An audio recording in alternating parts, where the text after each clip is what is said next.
A very good morning to all of you, my dear students. Hope you have gone through my previous session, that is chemotherapy of leprosy, and could answer all the questions that I have given at the end. So today I'm going to discuss something about the chemotherapy of amoebiasis. Because there are so many types of amoebiasis, I'm going to divide it into two sessions. And in the first session, I'm going to discuss entire thing about the amoebiasis disease proper. And in the second session, I'm going to discuss something about only the chemotherapy of amoebiasis. Okay, let us start now. One thing I want to tell you is, unless and until you understand the microbiology, pathology, and general medicine aspect regarding the symptoms and manifestations, how the amoebiasis produces, it becomes little dry and tough to deal with the chemotherapy of any disease indeed. So my request to you is, first you go through the amoebiasis disease proper, that is the first session, and then if you go through the second session, that is which discusses about the chemotherapy of amoebiasis, then you can have a better and clear understanding.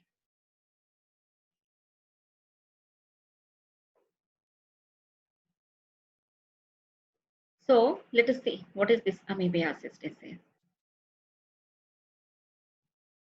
Amoebiasis is an infectious disease caused by the protozoan, that is Entamoeba histolytica.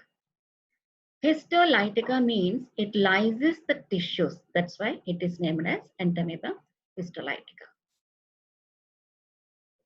The disease is most commonly seen in tropical areas, but it is also seen in temperate zones. And it affects several systems, several organs like that, primarily the liver, and the other organs also it affects like colon, lungs, brain, and the cutaneous amoebiasis also it can produce, and it can also affect genitourinary tract also. And primarily the disease is characterized by gastrointestinal and constitutional symptoms, and it has a tendency to become a chronic disease later on if it is untreated. Then coming to the history of amoebiasis, even though the parasitic infections and bloody mucus diarrhea were the earliest record of Bhrigu Samhita, that means these parasitic infections and especially amoebiasis were known since ages. That is, it was recorded even in Bhrigu Samhita, which was dated like around 1000 years BC. But it has become a widespread into notice at around 16th century. Then this Entamoeba histolytica organism was discovered in Russia by Frederick Losch scientist in the year 1873. So what he has done is, a young farmer has come to him who was suffering from chronic dysentery. And when he experimented with that particular patient, and when he took the fecal matter samples and examined under the microscope, then he could found lots of numbers of amoeba in his feces. So then he could connect this Entamoeba histolytica in his feces to the disease which produced the symptom like chronic dysentery. Then comes the evolution of medication that were used in the management of amoebiasis. That is like injectable emmetin was discovered by Leonard Rogers in the year 1912. And then chloroquine was discovered in 1948. And dihydroemetin in 1952. And nitroimidazole derivatives like metronidazole and tinidazole, which were most commonly used in the management of amoebiasis, were discovered in 1966. Then coming to the epidemiologic aspect of amoebiasis, it has a worldwide distribution, and it is the third leading parasitic cause of death, apart from the first two that are malaria and schistosomiasis. And as we discussed earlier, it is prevalent in both tropical and subtropical countries. Like it is seen in India, China, Mexico, Africa, and South America. Even though there is 2 to 60% prevalence and 1 lakh deaths per year globally, there is a prevalence of 50% that has been reported in India. So because of which we can't consider amoebiasis as a very simple disease, rather we need to focus upon it. and try to cure both the cases and carriers as well. It is mostly prevalent in unsanitary areas, most commonly seen in case of rural areas because of the poverty, ignorance, overcrowding, poor sanitation, and malnutrition. All these factors aid in the transmission of the disease. Apart from that, the vector's control, if it is inadequate, it aids in the transmission of amoebiasis. And it also gets transmitted through food and water contaminated by infected feces from the patient. Then coming to the disease proper, amoebiasis is a common intestinal protozoal infection that may also cause systemic manifestations. And about 90% infections are asymptomatic. That means 90% are asymptomatic and 10% produce symptoms. In that symptomatic manifestations also, it may be localized manifestations and it may be systemic manifestations as well, ranging from mild dysentery to the liver abscess or even affecting various other organs also. As such, protozoa are eukaryotes and protozoal diseases are less easily treated than bacterial infections because unicellular protozoal cells have metabolic processes closer to the human cells than bacteria. This is the one important point that we have to remember while dealing with the chemotherapy. But when we come to the anti-protozoal drugs, they are toxic to the cells, especially the cells which have higher metabolic activity like neuronal cells, renal tubular cells, intestinal cells, and bone marrow stem cells. Because of their toxicity, they are not that routinely used in the management of amoebiasis, even though they were discovered earlier. Then we have three types of entamoeba organisms, which are most commonly seen. They are Entamoeba histolytica, Entamoeba dispar, and Entamoeba moszkowski. So they are again subdivided into pathogenic strains and non-pathogenic strains. Entamoeba histolytica is a pathogenic strain which produces invasive amoebiasis as well as, whereas dispar and moszkowski produces non-invasive pathology in the patient. Then man is the only reservoir of infection till now. And the immediate source of infection is the feces containing the cysts directly coming from the infected patient. And we have already discussed that mostly like 90% of the patients will be asymptomatic, but we can't neglect those patients because they can act as carriers of the disease. They can, even though they don't have any symptoms, they may transmit the disease to other people, like that of the corona that we have now. It is not that only the people who have symptoms are the best source of, main source of infection, spreading the infection to the others. Even the carriers have equal propensity. So the greater risk is associated most commonly with the carriers engaged in the preparation and handling of the food.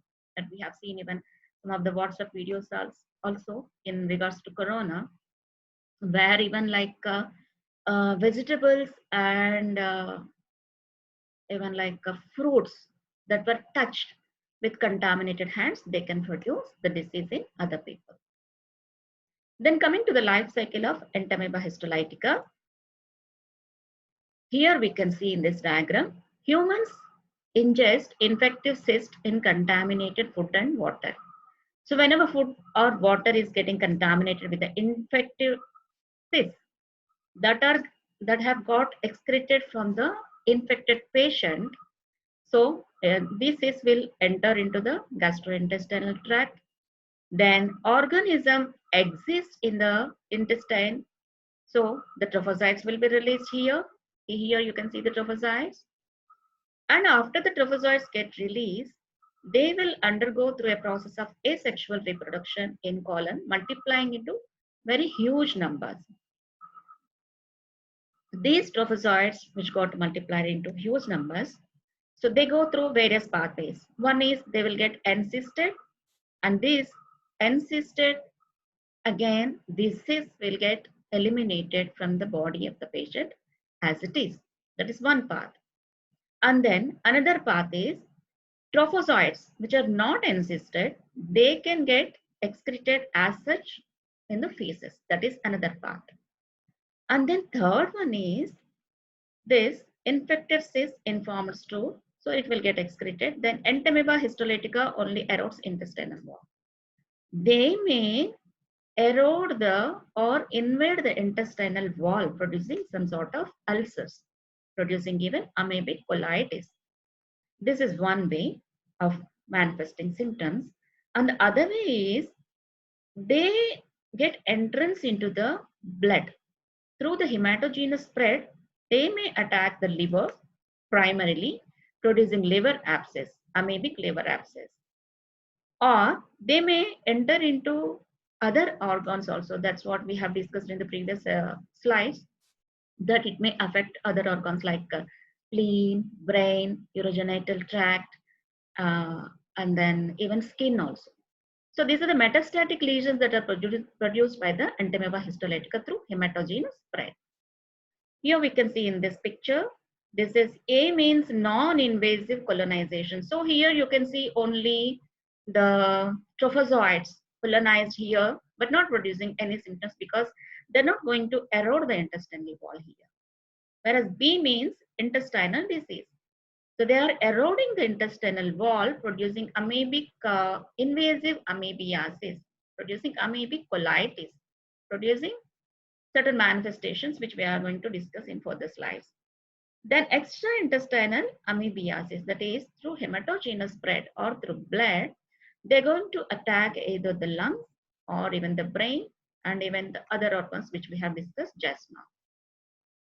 So this is another picture showing the same pathway, but here we have included the drugs, when and what sort of drugs that we are going to use. So ingestion of cysts, these are the cysts traversing through the intestinal tract, that is lumen primarily, and then the formation of trophozoites will be there by excision of the cyst. Then again, they may get encysted, and then cysts may get excreted, or even sometimes trophozoites may get excreted as such. So here one path is that these trophozoites can get entrance or even invade the intestinal wall. So here you can use luminal amebicides like iodoquinol, paramomycin, diloxanate furoate, all these kinds of drugs. In case of especially here, when these trophozoites stay just like that as it is in the lumen of the intestinal tract without producing any symptoms. That is like asymptomatic cases, we can use luminal amebicides. That is enough. We don't need to use tissue amebicides. Then when these trophozoites invade the wall of the intestine, they may either produce amoebic colitis or through hematogenous spread, they may affect even the liver. So in such incidents, we have to use systemic amebicides like chloroquine, dihydroemetine, and emetine. So dihydroemetine and emetine are a little bit toxic compounds, so we are not using those compounds routinely. Then, if sometimes you can see this asymptomatic cases slowly progressing to the symptomatic manifestations, and if we come to know which kind of organism is getting involved, whether it is a pathogenic organism or invasive organism that we have discussed just now, the difference between pathogenic strain and non-pathogenic strain, that is invasive strain or non-invasive strain, that is Entamoeba histolytica or Entamoeba dispar. So if we come to know early, then we can go ahead with the management of both mixed amoebicidal drugs like luminal and systemic acting drugs like metronidazole and tinidazole group of drugs. Then let us see. Entamoeba histolytica exists in two forms. We'll discuss a little bit in detail about the life cycle now. We have already discussed, but these slides I'm producing here again as a repetition as well, so that you can take the notes also, because I heard the news that some of the students are taking notes from the slides also. So Entamoeba histolytica exists in two forms. One is trophozoite or vegetative form. So if the patient excretes such trophozoites, they can't survive outside the body. They'll be getting killed immediately. Then cystic forms, that is the second form. they can survive outside the body if the patient excretes cystic forms in his stool. Okay, so what happens with this when whether trophozoites get excreted or cystic forms get excreted? These trophozoites live in the colon, just what we have seen, where they multiply and encyst. But the cysts are normally excreted in the stool. Then the life cycle of amoebiasis is a kind of repetition here. Ingestion of cysts. Cysts are ingested through feces contaminated food and water. Then formation of trophozoites. Each cyst dissolves in the alkaline media of the small intestine. See here the dissolution happens in the alkaline media of the small intestine, but they do resist the acidic environment of the stomach. So only dissolution happens in the small intestine and undergoes asexual division to produce 8 trophozoites from one single cyst. Then penetration and multiplication of trophozoites.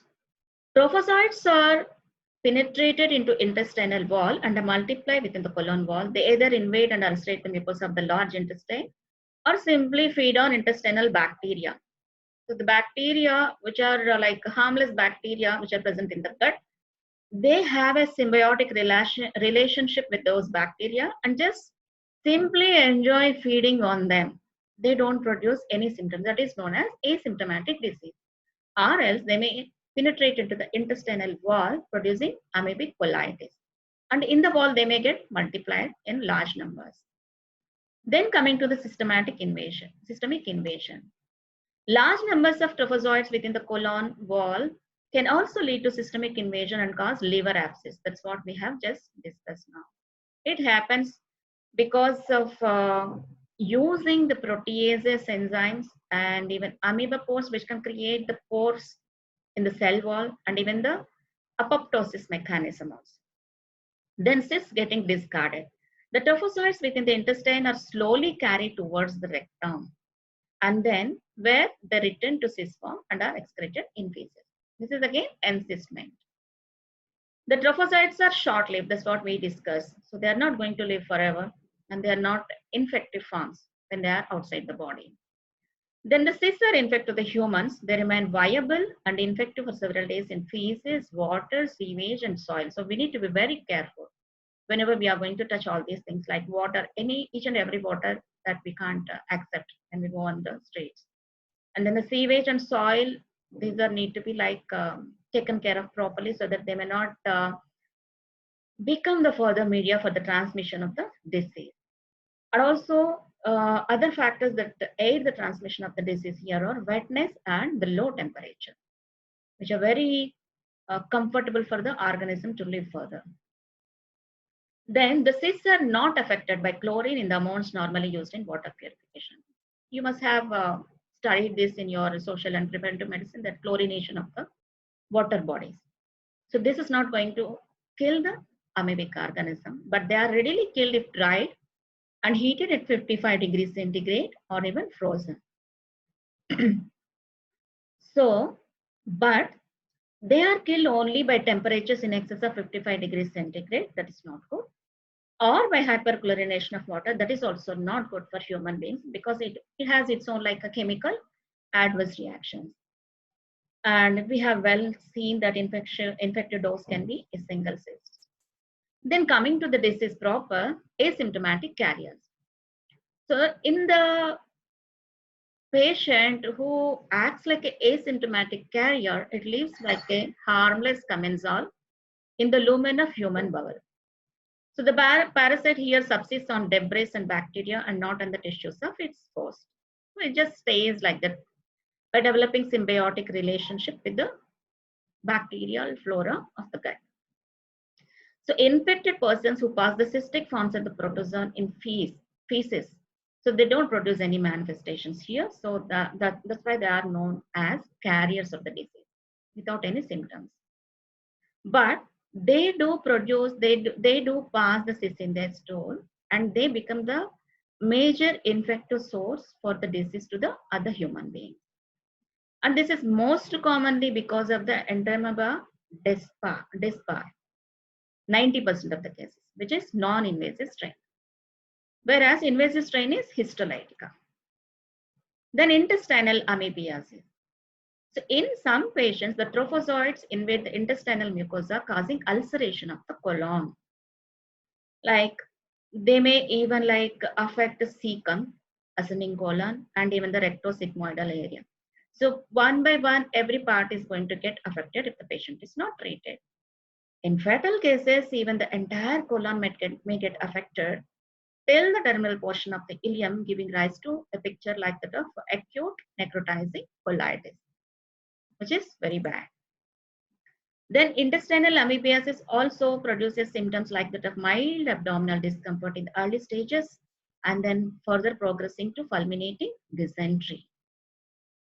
But only a small percentage of these patients develop invasive amoebiasis. So majority of the patients that we have discussed already, that is 90% patients, are asymptomatic, but they do act as carriers of the disease. We need to remember this point. Then here, if these in these patients who are asymptomatic, then when they may get transformed into the intestinal amoebiasis also over a period of time, and sometimes they may affect even the cecum and appendix also, which may mimic the symptoms like that of the acute appendicitis. And sometimes a granulomatous lesion of the cecum may appear, which can appear like that of the amoeboma.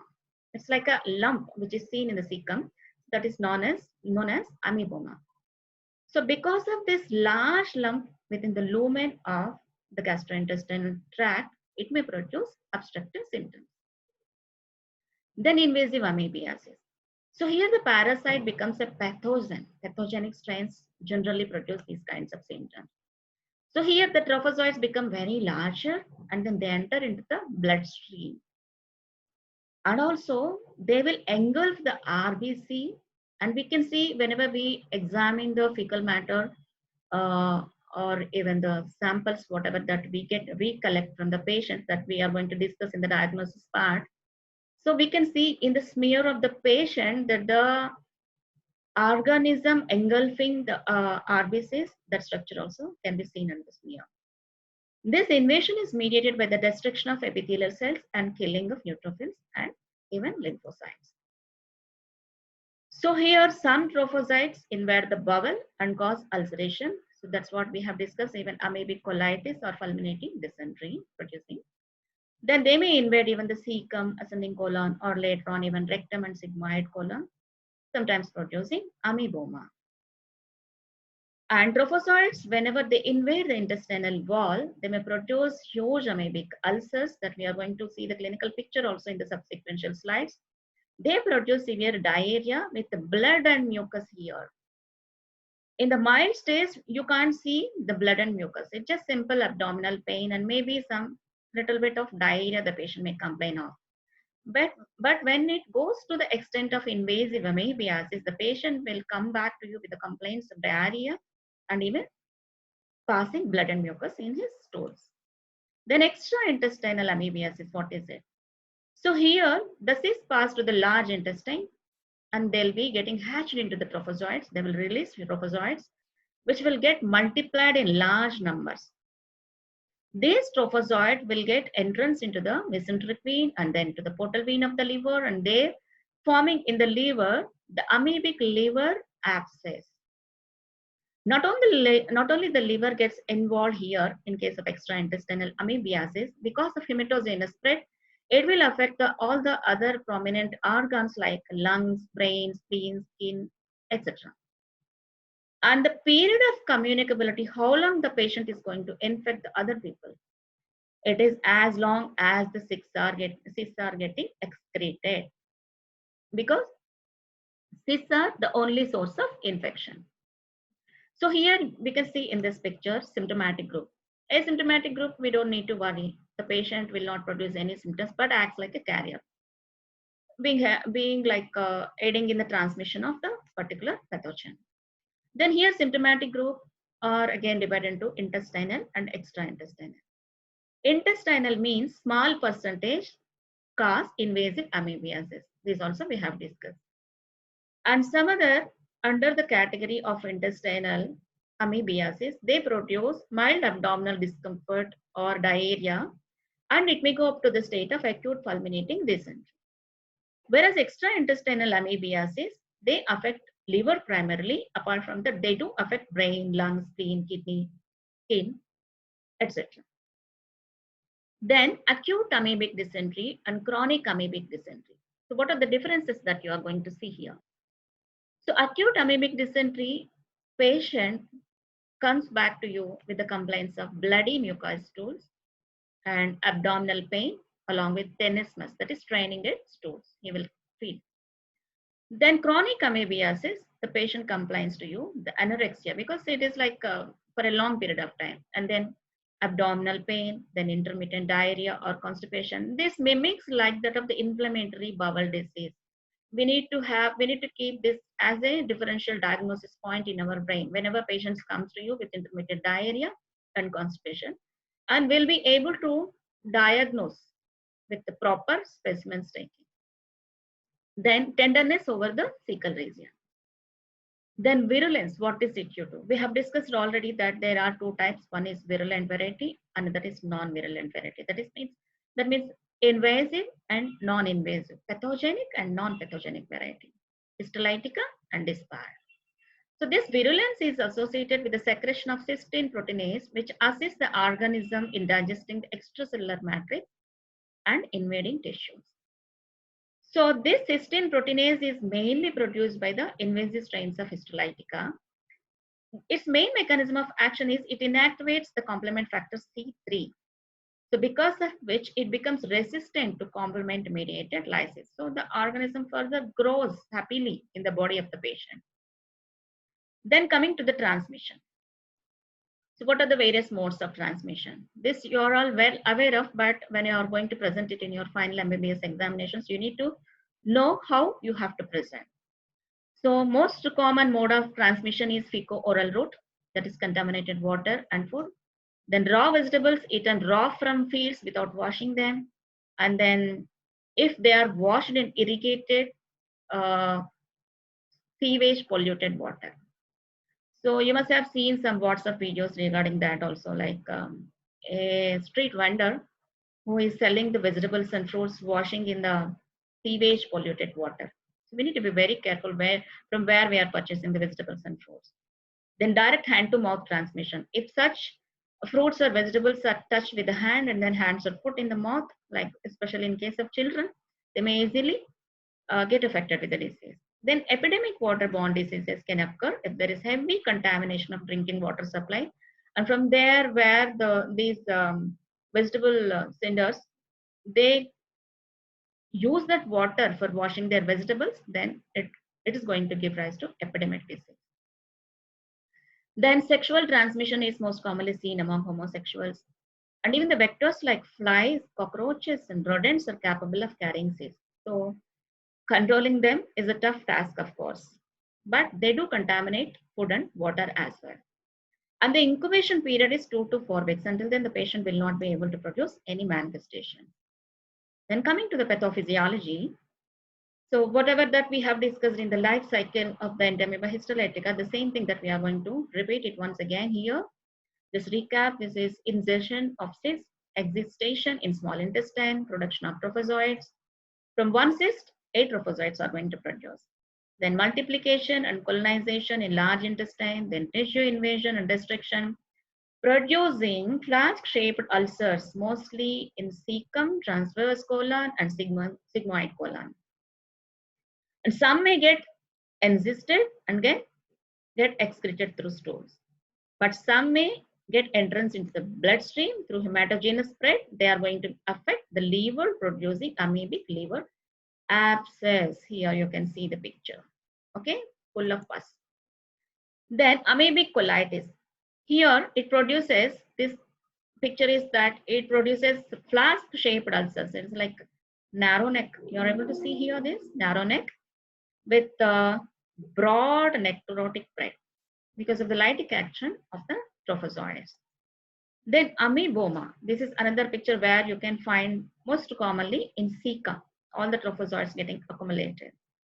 So here the inflammatory thickening of the wall of the large bowel or even cecum, you can see, which resembles just like that of the carcinoma of the colon. This is another differential diagnostic point that you have to remember here. So one is, till now we have discussed DD, that is one is IBD, inflammatory bowel disease, another is carcinoma. There are many others also. Bacillary dysentery also we need to differentiate from this. We'll see in the subsequent slides how you are going to differentiate it from bacillary dysentery. So here then amoebic liver abscess. So here you can see rough circular abscess with a large necrotic central, resembling anchovy paste, anchovy sauce. I'm not going to discuss what is meant by anchovy sauce. So that is homework for you. You can just Google it and then come to know what is exactly anchovy sauce. This is the color of the anchovy sauce.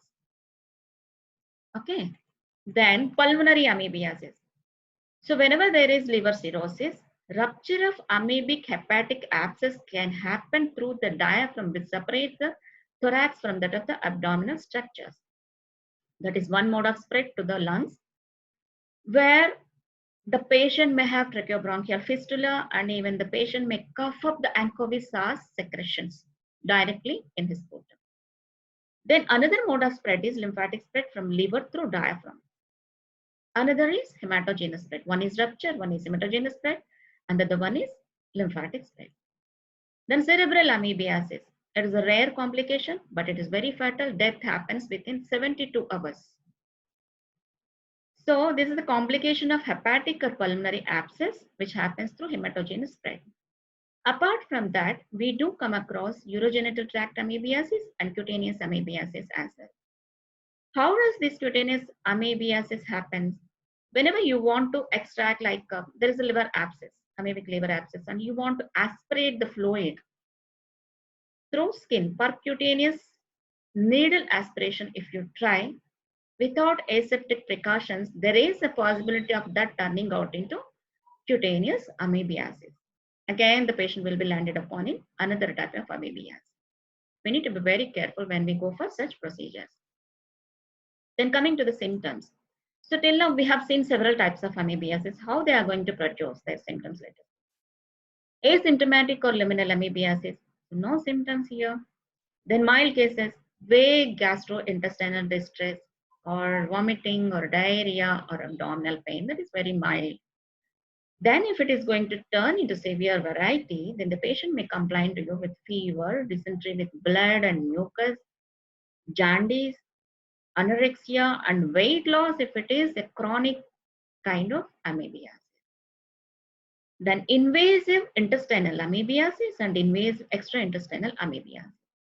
So invasive intestinal amoebiasis produces manifestations like dysentery, colitis, because it is encroaching the wall of the intestine, producing amoebic colitis. Then appendix, mimicking that of acute appendicitis. Then toxic megacolon, because of a large number of trophozoites getting accumulated there.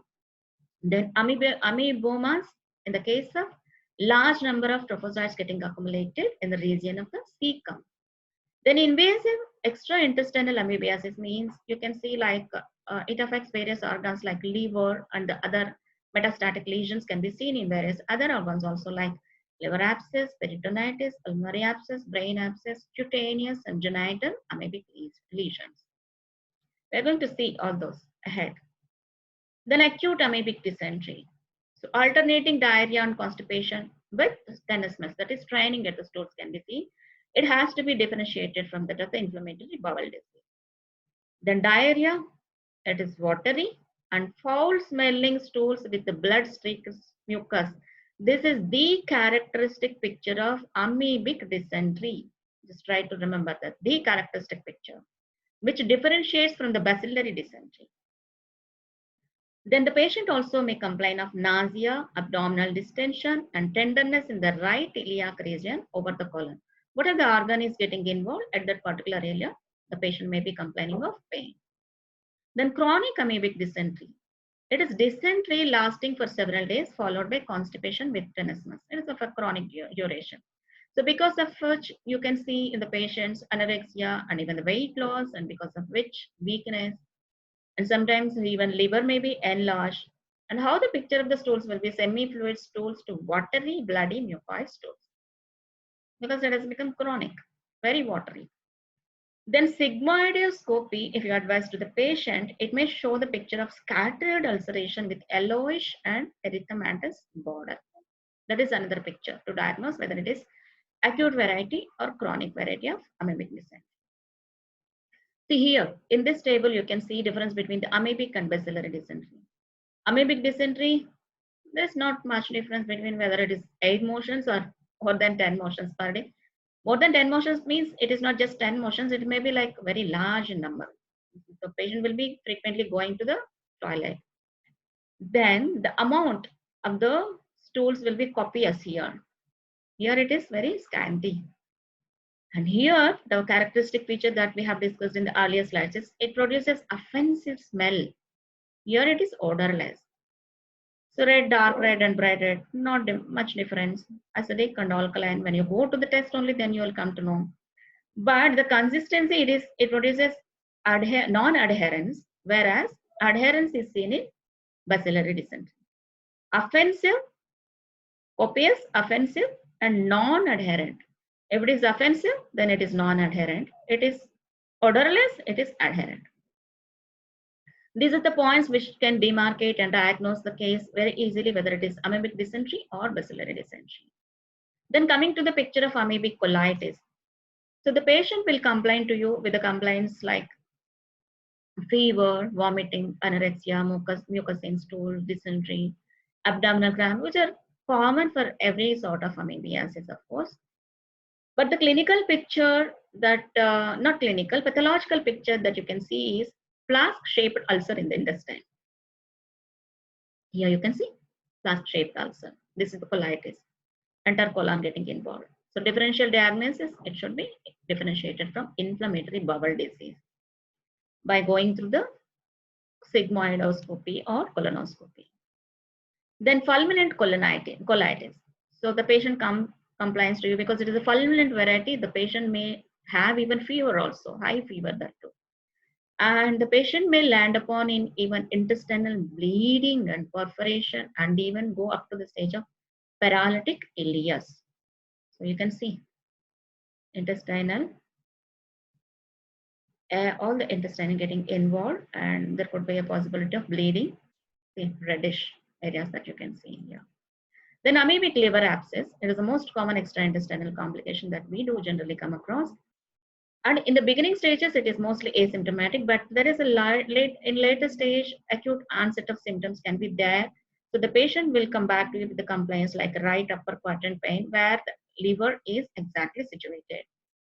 And because there is an abscess, fever will be there. And because there is an abscess, liver tenderness may be there. And apart from that, blood tests show leukocytosis without eosinophilia, mild anemia, and elevated alkaline phosphatase levels and ESR even. ESR is not like a specific diagnostic feature, but it does produce increased ESR. So here we can see various varieties of extraintestinal amoebiasis. So amoebic liver abscess via portal system. So, and then hematogenous spread also, it can give rise to various varieties. So here, when the diaphragm, when the amoebic liver abscess gets ruptured, so it can cause right-sided pleural effusion because liver is situated in the right side of the body. And it may produce even pleuropulmonary amoebiasis. So both the lungs as well as the pleura are getting involved here.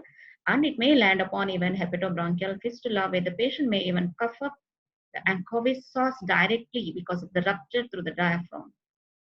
Okay, apart from that, because of the rupture, the patient may land upon in even peritonitis. And if the left part of the liver gets involved with amoebic liver abscess, and if that part gets ruptured, it may affect the heart, giving rise to pericarditis picture along with pericardial effusion. And we have discussed this cutaneous variety already. That is like if the aspiration of the amoebic liver abscess, that is percutaneous aspiration, is not done under aseptic precautions, it may give rise to cutaneous amoebiasis. And through hematogenous spread, it can give rise to cerebral as well as splenic amoebiasis and genitourinary amoebiasis also. Then coming to the amoeboma, we have discussed cecum is the most common area that is getting involved apart from the intestinal wall. So it is not a tumor, So it can be referred to as pseudotumor. And you can see the palpable mass, which is full of trophozoites. And under pathological structure, you can see like necrosis, edema, inflammatory thickening of mucosa and submucosa of intestinal wall. The entire wall is getting affected with the trophozoites. And it always coexists with ulceration like that of like amoebic colitis. The differential diagnosis is because it is mimicking like that of a tumor. We need to differentiate it from carcinoma or TB or Crohn's disease and lymphoma. Then coming to the diagnosis of amoebiasis, how do you diagnose such cases? So number one is by history intake, and number two by physical examination, number three by stool examination, where you can see the patient passing on either cysts or trophocytes in his stool.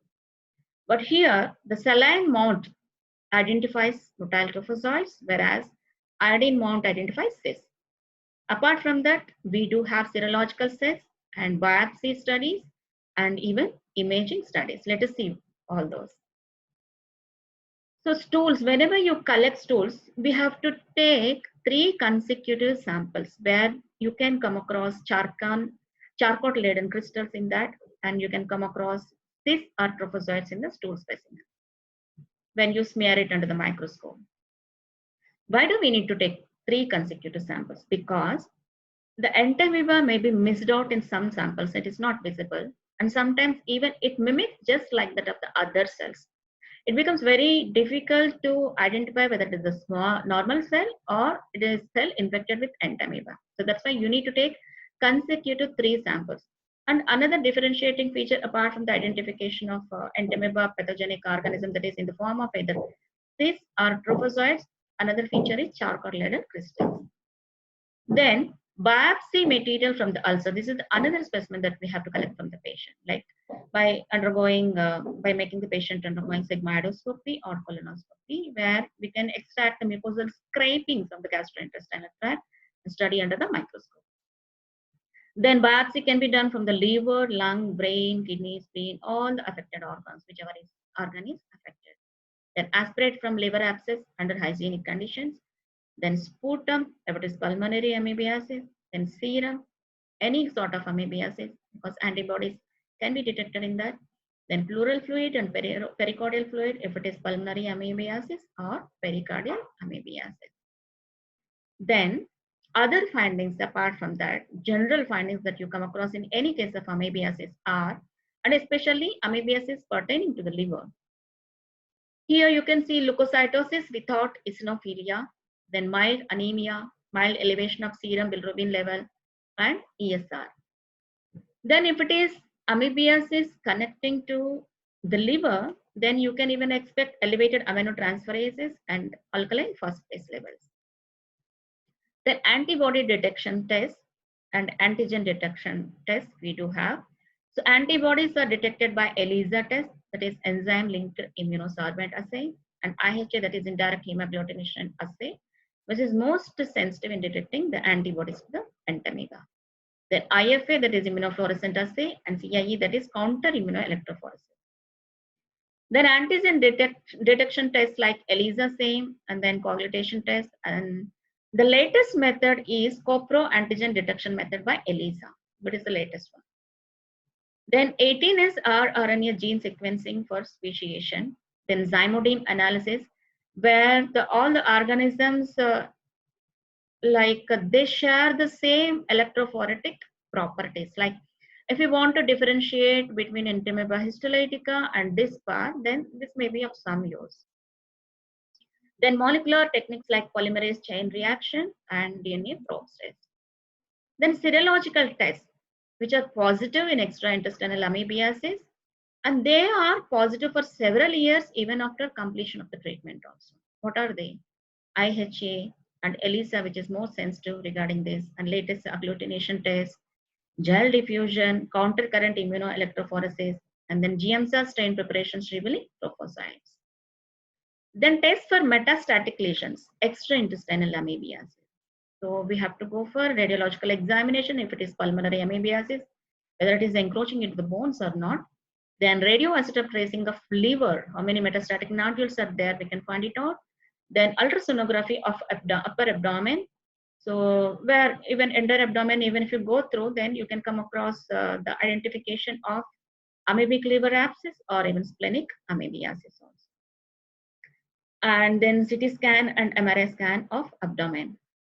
But cultures are not done routinely because growing amoeba outside the body is very difficult and it always gives unreliable results. So that's why we don't prefer culturing.